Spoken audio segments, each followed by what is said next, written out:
My trip to Santa. When I was young, my mom told me to make a Christmas list. She told me to be thorough so that nothing would be missed. Catalogs and circulars through every page I hunted. We were going to see Santa, so I could tell him what I wanted. Some army men, some marbles. I thought I'd start out small. Perhaps a model airplane or a new bat and a ball. A fire truck with horns and lights. They run all by themselves. That shouldn't be too hard a job for any of the elves. I know. I want a new bike. A red one with a light. I'd been a good boy all year long. Hadn't gotten in one fight. Except when Tommy took a swing and tried to hit my eye. Well, I'm nobody's punching bag. On that you can rely. An electric football game, that's it. And a BB gun. My list was getting longer and I was having so much fun. Rock'em sock'em robots, Etch-a-Sketch and Slinky too. Hot Wheels and a Super Ball, and a game of Clue. I was writing fast and furious, asking for so many things. I figured that the more I asked, the more that Santa brings.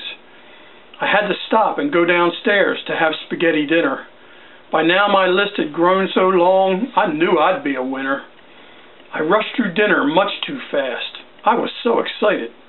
When Santa sees my Christmas list, I'm sure he'll be delighted. Brushed my teeth and combed my hair to make a good impression. I knew that good appearance was a Santa Claus obsession. So on a cold and snowy Thursday, we headed to the mall. I walked out to the car and slid and had a nasty fall. We finally got into the car and headed down the street, being extra careful because of all the snow and sleet.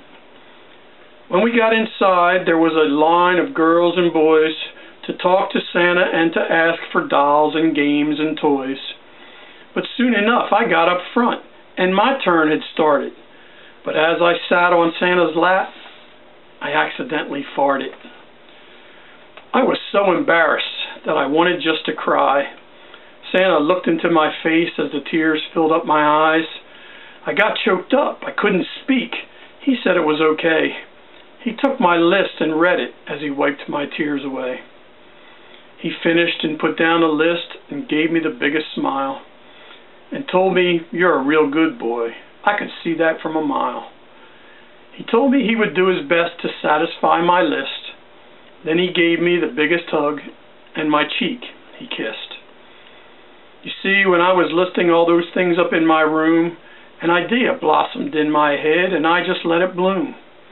I started feeling selfish, and that's not my cup of tea. So I started thinking more of others and not so much of me.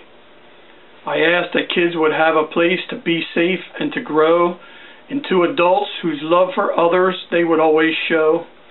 A place where children everywhere would know real peace on earth and always have adults around to reinforce their worth. Sometimes I get discouraged when I see what we've become, absorbed into ourselves until our hearts and minds are numb. But when you feel the Christmas spirit, then you know you can attest. We'll get there eventually. Santa said he'd do his best. Merry Christmas.